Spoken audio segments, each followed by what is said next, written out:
Today we'll be discussing the increase of the permit cost for Cal State Fullerton students, as well as the assisted parking. What most students don't know is that assisted parking is free and will be available this semester as well as next semester. Well, for students specifically, we have about 3 semester permits. So depending on if you're a resident on campus, you would buy the resident parking permit. If you're like a general commuter student who wants to park on campus, you have a commuter, like a semester parking permit. And we also have the off-site permit, which is a lot cheaper, and I think it's the best bet. It's $85 a semester, where you park in an off-site lot and take a shuttle to campus. Cal State Fullerton has many parking alternatives.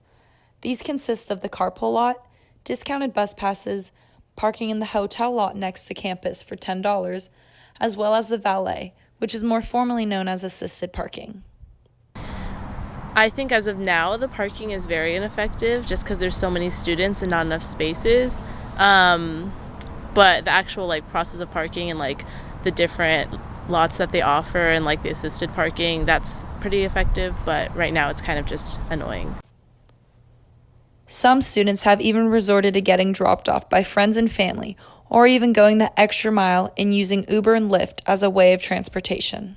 Sometimes the parking capacity versus the population of the school is so terrible that a lot of the times you have the entire thing full and people are waiting for 10, 15 minutes at a time just for one parking spot to then rush to class.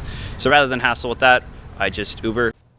And while many students are frustrated towards Fullerton's parking system, the university has attended to the students' needs and are now building a brand new parking structure, which is planned to be finished by June 2020.